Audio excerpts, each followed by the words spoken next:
Well, hello, Wisconsin. To Congressman Style, Congressman Grothman, to Dave Ball, and all the great men and women of Well-Dahl Manufacturing, it is great to be back in the Badger State. We're glad you're here. And I know this is Packers country Yes, it is. with that 4-0 record. But judging from the flags and the yard signs I saw on the way here, this is also Trump country. Yes, it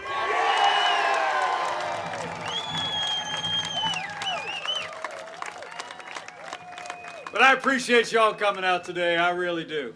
We do. It's great to be here with so many friends. You're the best. And especially great back to be in the home district of a rising star in the Republican Party. A man who had big shoes to fill, and he's gone and filled them. He's emerged as one of the great conservative champions in the House of Representatives. Would the hometown crowd give a round of applause to Congressman Brian Style for me? What a great guy. Where are you, Brian? Thank you, Brian. And while you're at it, thank Congressman Glenn Grothman for coming out today. He is a tenacious, principled conservative. But I got to tell you, we're here for one reason and one reason only. And that is that Wisconsin and America need 4 more years of President Donald Trump in the White House.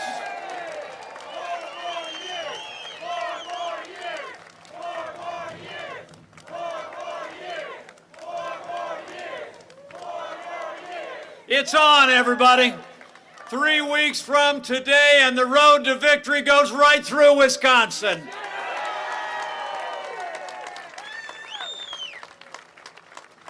You know, I was in Utah last week. We had a little debate with Kamala Harris. I don't know if you had a chance to see it. Some people think we did all right.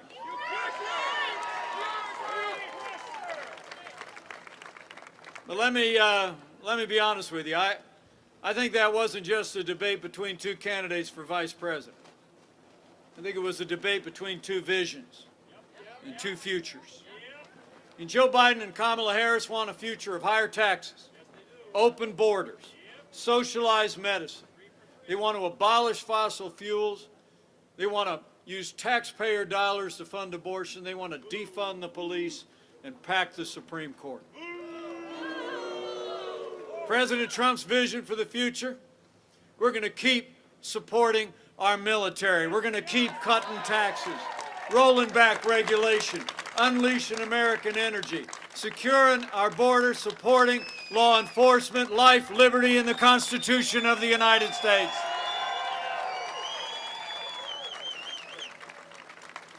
I mean, when you compare the Biden-Harris agenda with our agenda, the choice is clear. If you cherish faith and freedom and law and order and life, 3 weeks from today, you need to do everything in your power to work, to voice, to vote, to re-elect President Donald Trump for 4 more years.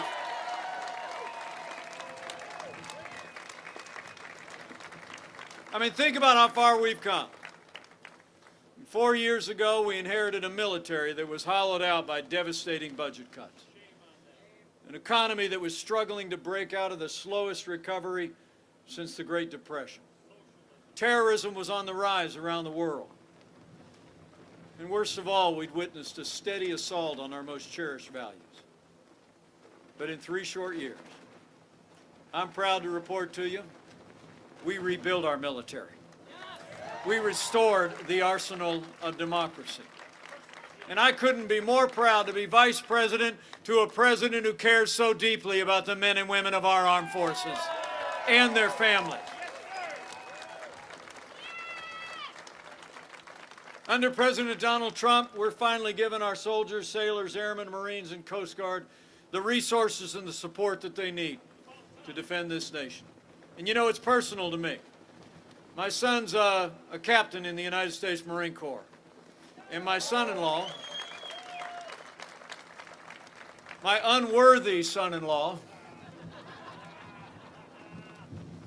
is an F-18 pilot currently deployed overseas in service in the United States Navy.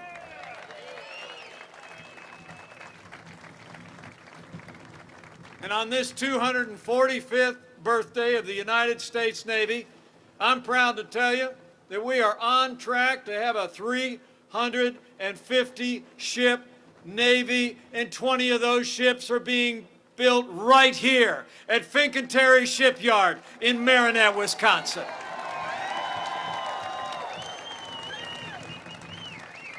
A lot to be proud of. So we've stood with those who serve in the uniform of the United States.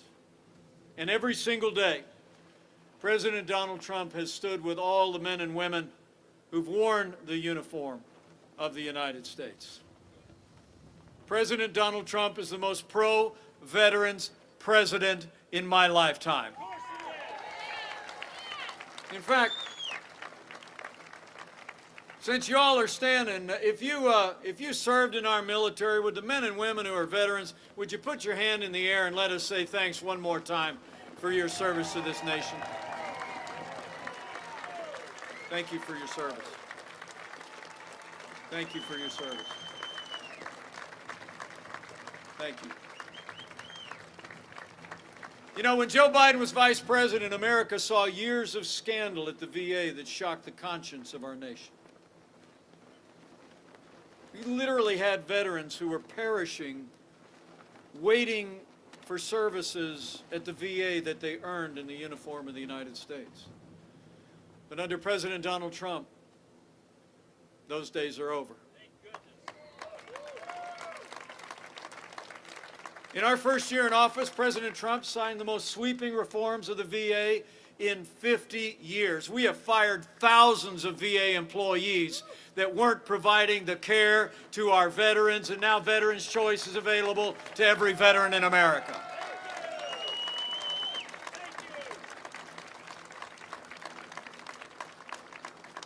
We didn't just rebuild our military and support our vets. In our first 3 years, we revived the American economy, created the greatest economy the world has ever known. Where Joe Biden wants to raise taxes, President Trump cut taxes across the board for working families and businesses just like this one. We rolled back more federal red tape than any administration in American history. We unleashed American energy. We fought for free and fair trade, and in just 3 short years, businesses large and small created more than 7 million good-paying jobs, including 61,000 jobs right here in the Badger State. Wisconsin achieved a near record low unemployment of 3.1%. And here in the Badger State, we also saw average hourly earnings grew nearly as much in our first 3 years as they did during all 8 years when Joe Biden was vice president. And maybe most meaningful of all to me and the president, during those first 3 years, wages rose across the board, the fastest pace in 10 years, but they rose most rapidly for hard-working, blue-collar Americans. The forgotten men and women of America were forgotten no more.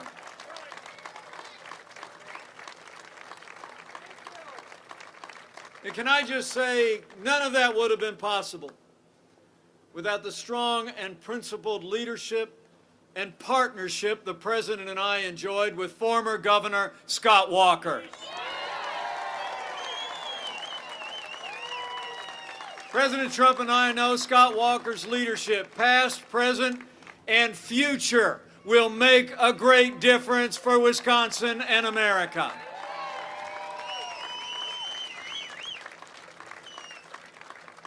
And then standing here at Weldol, a great manufacturing company, I'm just remembering back when Joe Biden was vice president, America lost 200,000 manufacturing jobs. You know, I like to say, being from the heartland as well, out in this part of the country, we do 2 things well. We make things and we grow things, right? Manufacturing and agriculture is the heart of the heartland. But remember, when Joe Biden was vice president, 4 years ago, his president said that those manufacturing jobs they lost were never coming back. You remember? He said, what magic wand do you have? Well, we didn't need a magic wand. We just needed President Donald Trump in the White House. 500,000 manufacturing jobs in just 3 years, including 16,000 right here in Wisconsin.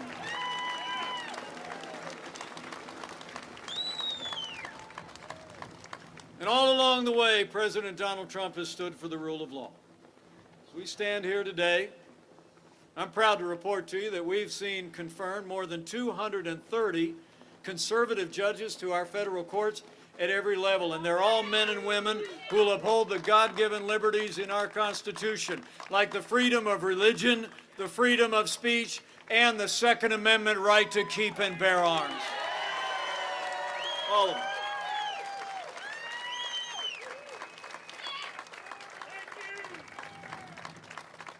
Now, last month, we paused as a nation to honor the life and service of the late Justice Ruth Bader Ginsburg. But when the memorials were over, President Donald Trump fulfilled his constitutional duty, and he nominated a principled, extraordinary, conservative woman to the Supreme Court of the United States, Judge Amy Coney Barrett.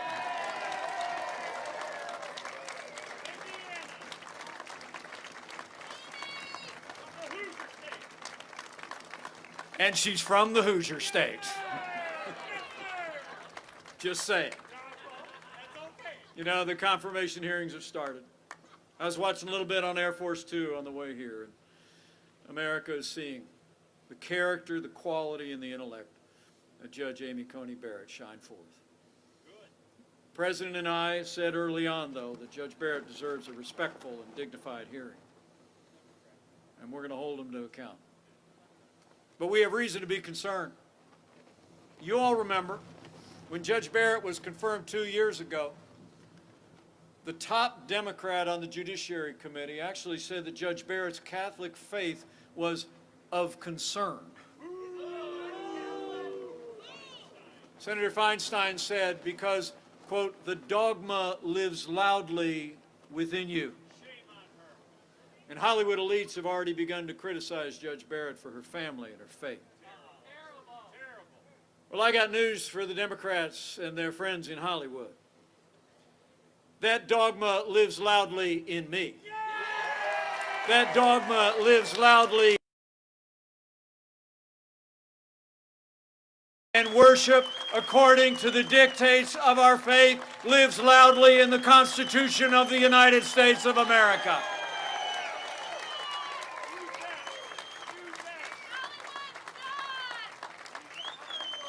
These attacks on religious faith must stop, and they must stop now. Now, the Senate has a job to do, and they're going about the business of advising and consenting right now. But I'll make you a prediction. Judge Amy Coney Barrett will soon be Justice Amy Coney Barrett. We're going to fill that seat.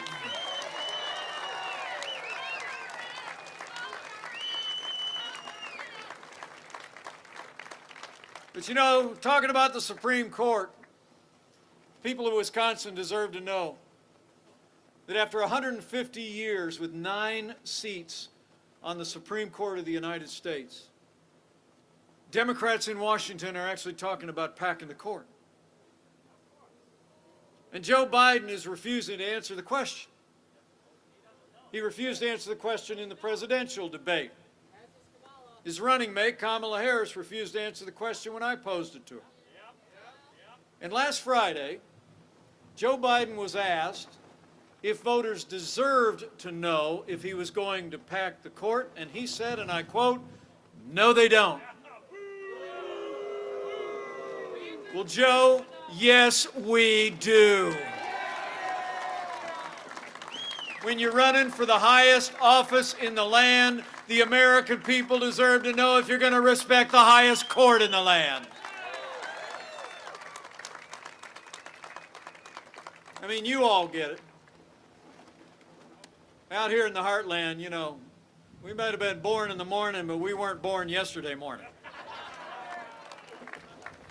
I mean, the only explanation about why they aren't answering the question is because Joe Biden and Kamala Harris are planning to pack the court with liberal judges if they win this election. But we're not going to let it happen. We're going to re-elect President Donald Trump for 4 more years and protect an independent judiciary for generations to come.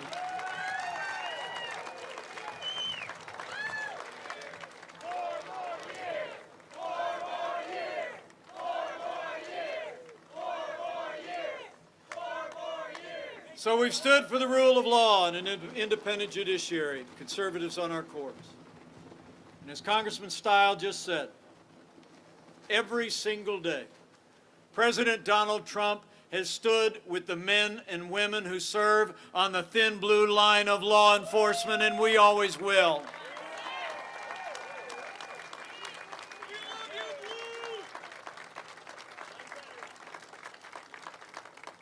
You know, I like to say all my heroes wear uniforms. It's true. When I was growing up,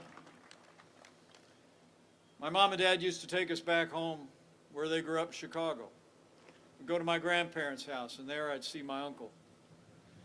He was a young man then. He'd come walking out in that police uniform, sidearm strapped to his side. Me and my 3 brothers would just look up in awe. President Trump and I know what you all know. The men and women who serve in law enforcement are some of the best people in this country, and they deserve the respect of every American every single day. Now, the President and I will always support the right of Americans to peaceful protest.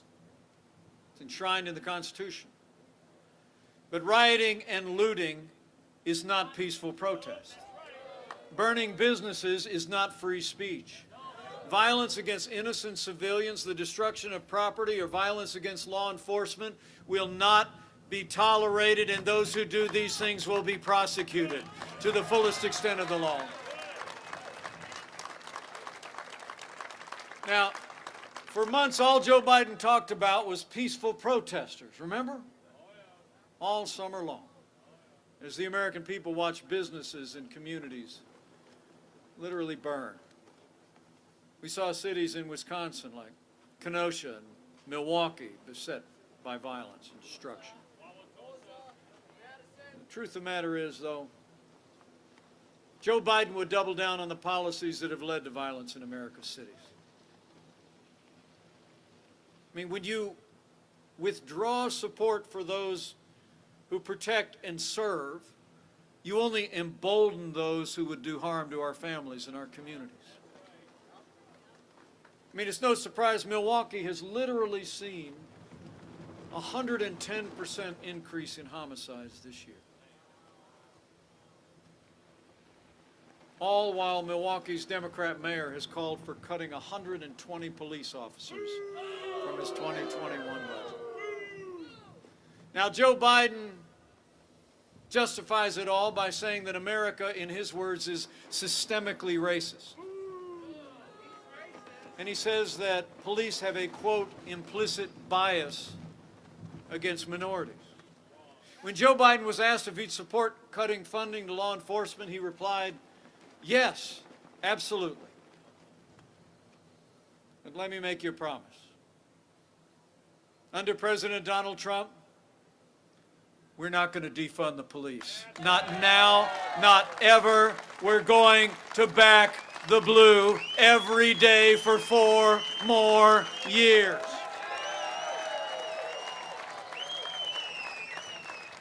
Under President Donald Trump, we're going to have law and order in every city, in every state, for every American of every race and creed and color. So help us God.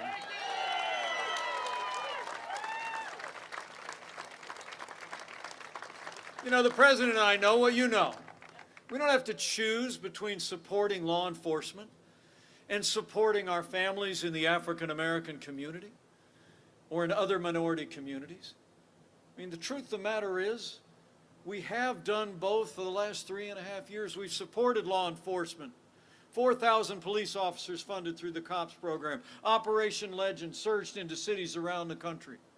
And under this president, I'm proud to say, in our first 3 years, we had the lowest unemployment rate ever recorded for African Americans. We made funding to historically black colleges and universities permanent with record funding. We passed criminal justice reform, and President Trump fought for school choice for every family and every community in this country.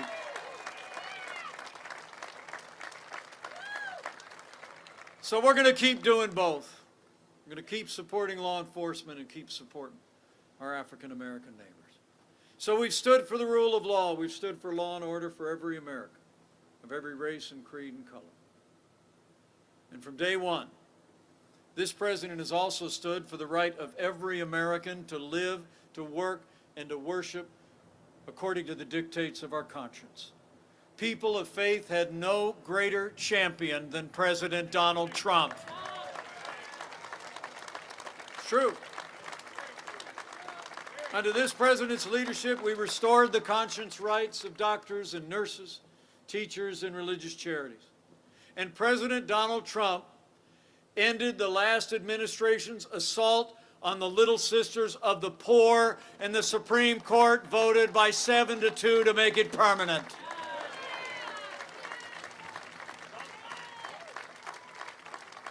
I mean, it's amazing to think about it. You know, I'm a product of 8 years of Catholic education. You with me? I mean, I had some wonderful nuns that poured that foundation in my life, and I was afraid of almost every single one. Are you with me? Unbelievable women. But think about the Little Sisters of the Poor. Women have taken a vow of poverty to do nothing more than to help the underserved community. And when Joe Biden was vice president, they hauled the Little Sisters into the federal court to force them to compromise their faith, to live under the mandates of Obamacare. But you all deserve to know that after the Supreme Court ruled in our favor and in favor of the Little Sisters of the Poor, Joe Biden said if he's elected, he's going to work to reimpose the Obamacare mandates on the Little Sisters of the Poor and other religious institutions. In fact, if you doubt it, even his running mate attacked one of our judicial nominees that we were appointing from Nebraska because he was a member of the Catholic Knights of Columbus. Well, let me tell you, men and women, with 4 more years of President Donald Trump in the White House, we're going to respect the religious freedom of every American of every faith. So help us God.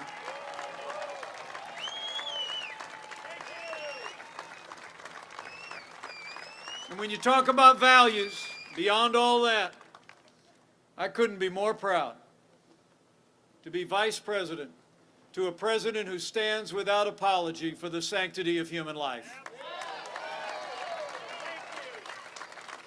Where Joe Biden and Kamala Harris support taxpayer funding of abortion all the way up to the moment of birth, President Donald Trump is the most pro-life president in American history.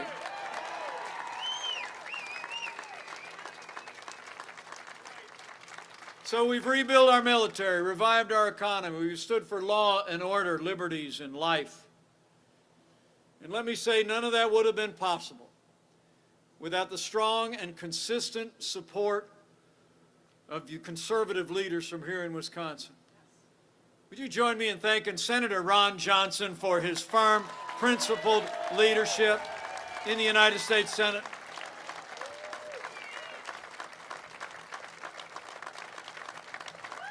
We need a renewed Republican majority in the Senate, and we need Congressman Brian Stile and Congressman Glenn Grothman back in a new Republican majority that will retire Nancy Pelosi once and for all.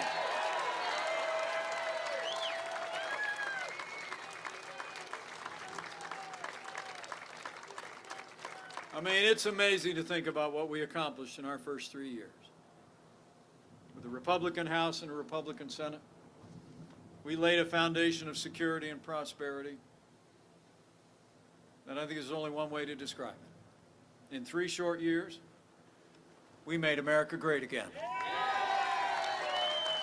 Am I right?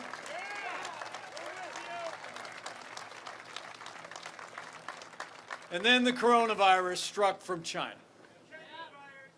But I'm here to tell you, before the first documented case of community transmission within the United States, President Trump did what no American president had ever done in our history.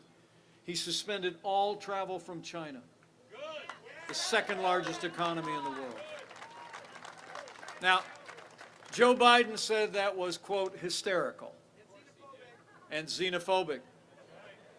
He actually wrote an editorial in January where he said it was fear-mongering, that suspending travel would actually make things worse. But I can tell you firsthand, as head of the White House Coronavirus Task Force, President Trump's action, suspending all travel from China, bought us invaluable time to stand up the largest national mobilization since World War II, and it saved countless American lives.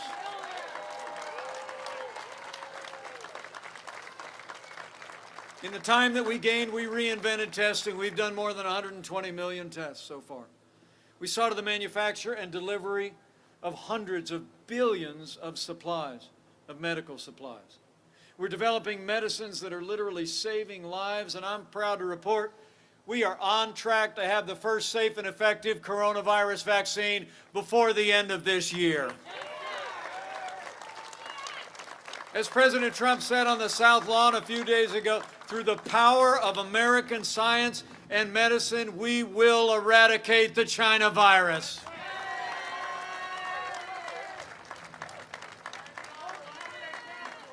You know, I spoke to the President this morning before I got on the plane, and I'm happy to report the President and First Lady Melania are doing just great. And he is back on the road today. But let me say on the President's behalf how moved we've all been by the outpouring of concern and especially prayers for our first family. It's meant so much.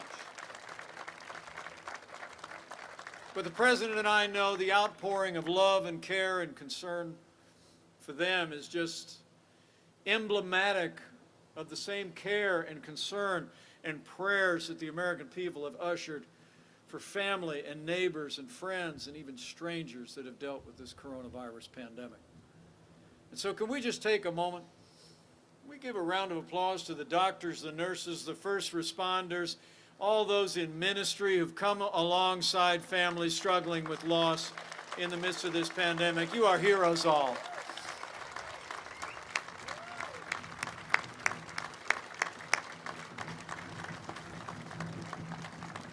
And I promise all of you, we're going to keep making sure our doctors and nurses have all the resources they need. We're going to keep protecting the vulnerable and saving lives. And while Joe Biden is talking about shutting down our economy, under President Donald Trump, we're opening up America again.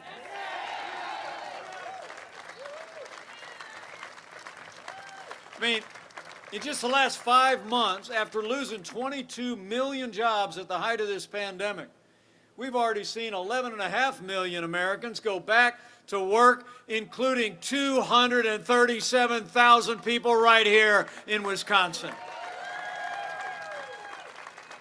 Amazing. We're opening up America, and we are opening up America's schools. We announced a week ago that we're distributing 100 million rapid point-of-care tests to school nurses and school administrators all across America, just to make sure we can get our kids back in the classroom and keep them safely back in the classroom where they belong.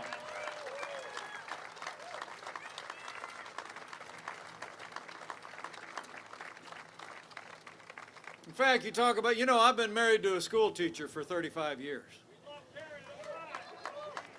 And Karen is already back in the classroom at that little Christian school she teaches. Can we just hear it for all the teachers that did all the remote teaching and all the, what an incredible job. We love all of you.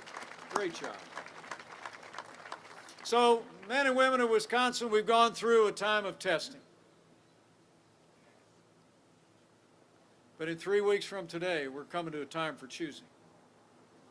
And the choice in this election has never been clearer. The stakes have never been higher. It's amazing to think in the middle of a global pandemic, Joe Biden wants to raise taxes by $4 trillion. President Trump, we not only cut taxes in our first 3 years, but we're going to keep cutting taxes for middle-class Americans for 4 more years.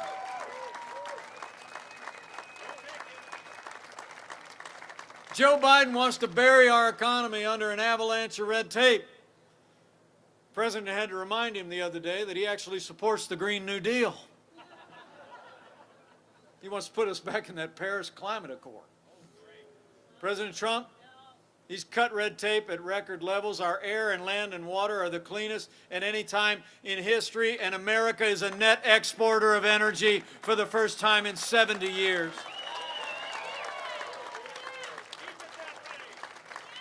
And when it comes to trade, so important here in the heartland. International trade, what we make, what we grow. The contrast couldn't be more clear. When we came into office, half of our international trade deficit was with communist China. It's true.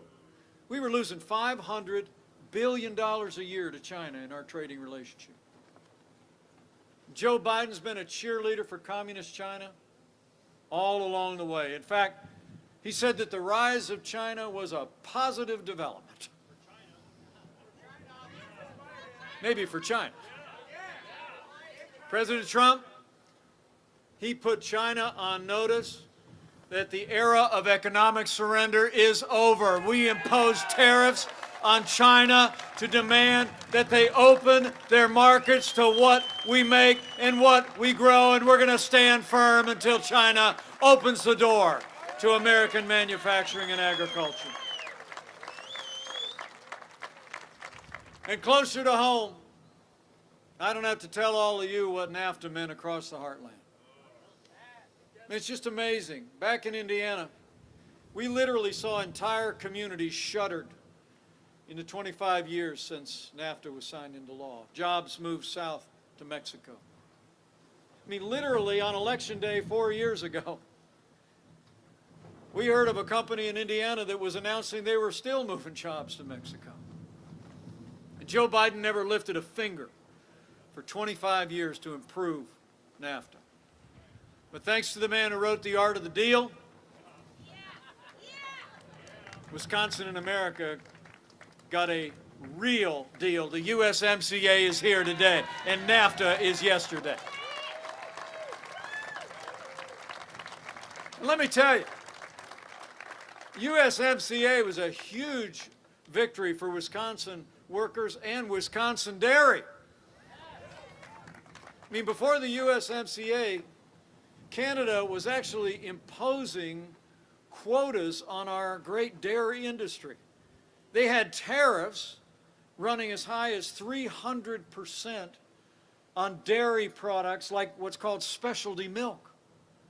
But I was there many times when the president was on the phone with his counterpart in Canada.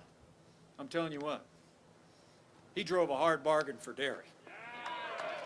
President Donald Trump fought for Wisconsin dairy, and under the USMCA, we're going to export $300 million more in dairy every single year.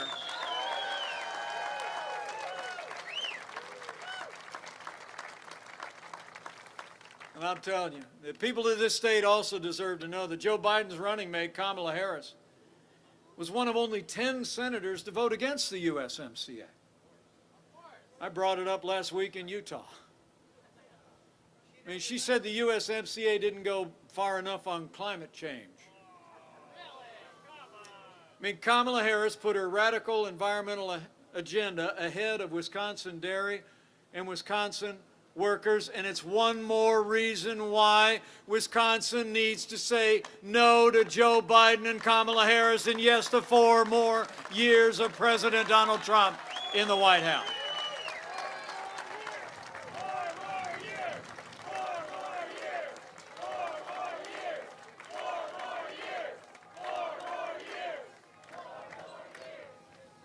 And even closer to home, here in the state where school choice began, people of Wisconsin deserve to know that Joe Biden and Kamala Harris, they want to end school choice. They want to shut down charter schools. And President Trump and I, we've been fighting to give every parent the right to choose where their children go to school, regardless of their income and area code, and we're going to fight for parental choice in education for 4 more years.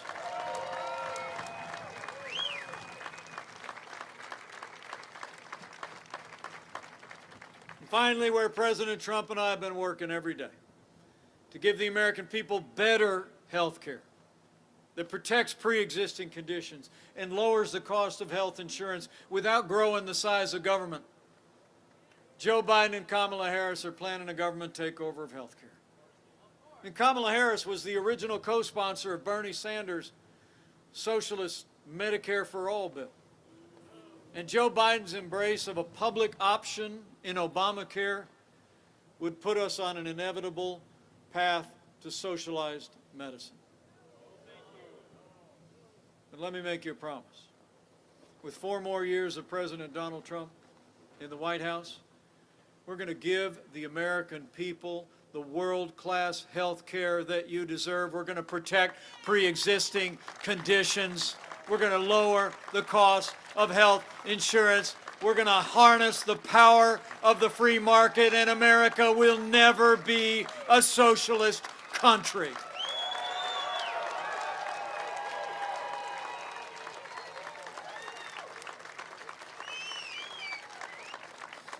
You know, when you look at their agenda, it's clear. I mean, Joe Biden would be nothing more than a Trojan horse for the radical left. Now, Joe Biden says that democracy is on the ballot. Well, I think our economic recovery is on the ballot. I think law and order are on the ballot. But I also believe that things much more foundational to who we are on the ballot. You know, I think 3 weeks from today, when all the dust settles in this election, it's not going to be whether America is more Republican or more Democrat, more conservative or more liberal, more red or more blue. I think the choice in this election is whether America remains America.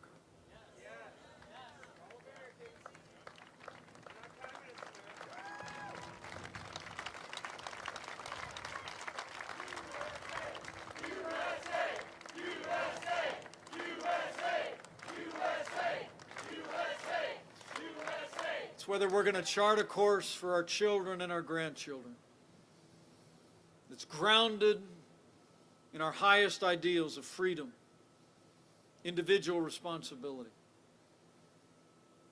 and all the values enshrined in our Constitution, or whether we're going to let Joe Biden and Kamala Harris and their party take us down a path towards socialism and decline. So let me say from my heart, for our freedom and all the ideals that have always made America great, we need to decide right here and right now that Joe Biden will never be President of the United States. We're going to re-elect President Donald Trump for 4 more years.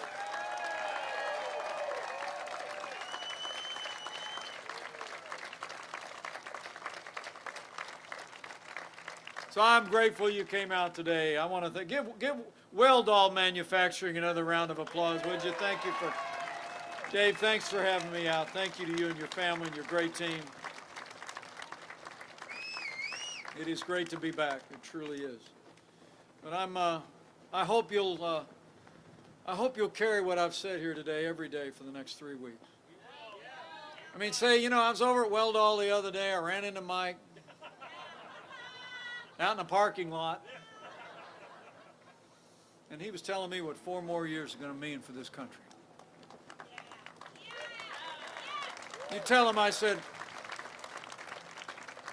4 more years means more jobs. 4 more years means more judges. 4 more years means more support for our troops and our police. And you tell him, I said, it's going to take at least 4 more years to drain that swamp.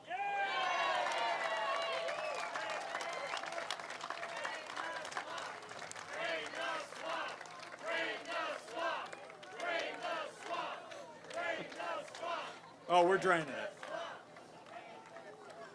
You know, 4 years ago, a movement was born. You were all a part of it. So was I. A movement of everyday Americans from every walk of life. Here in Wisconsin, you believed we could be strong again. You believed we could be prosperous again. Wisconsin said yes to President Donald Trump in 2016. And I know Wisconsin's going to say yes to 4 more years of President Donald Trump in 2020. But it's going to take all of us to do it. I mean, it's on. It's on, everybody. 3 weeks to go. And I'm telling you what, in all the efforts that you put forward and everything that remains between now and the close of the polls, I want to assure you, I've been with this president every day for the last 4 years. I've seen him when the cameras are off, when nobody's looking.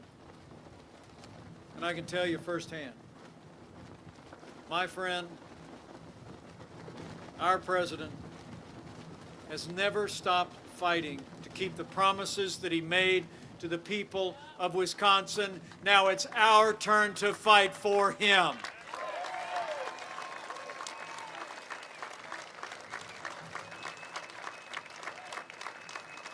So I got a couple things to ask of you.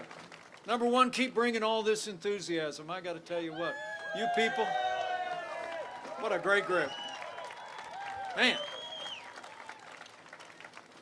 First and foremost, you need to vote, Wisconsin. Vote for 4 more years of President Donald Trump in the White House.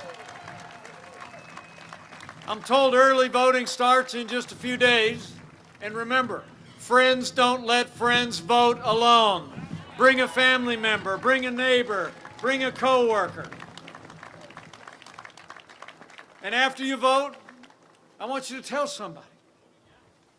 You know, I'll always believe that the most powerful media in America is not your big newspapers or your big TV networks. It's not all your cable news. It's not even social media. What you all proved in 2016 is the most powerful media in America is when someone who knows you and respects you hears from you about an issue, a candidate, a cause that you think is important to them and their family and the state and the nation. So right after you vote, I want you to spend every day between now and Election Day talking about all that we've done for this country. Talking about the choice in this election. Because I really believe it made the difference in 2016. The American people were talking to one another. We were turning down the sound of all the TV pundits and the prognosticators, and we were listening to each other and listening to the heart of this nation. And finally, I would ask you if you're inclined to do one more thing, that you consider doing that over the next 3 weeks. You know, all my travels around this country over the last 4 years, I'm convinced of 2 things. That America is a freedom-loving nation. And America is a nation of faith.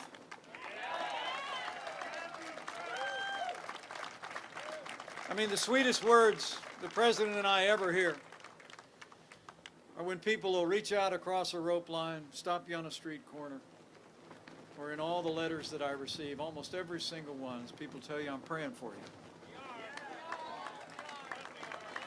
And so I just want to say to each one of you, if you're inclined to bow the head and bend the knee, it'd be a good time to do it over the next 3 weeks.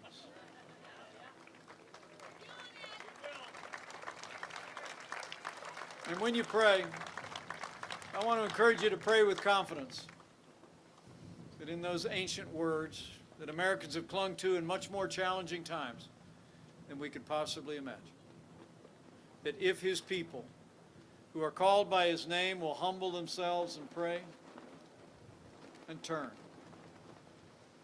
that He'll do like He's always done through the long and storied history of this nation.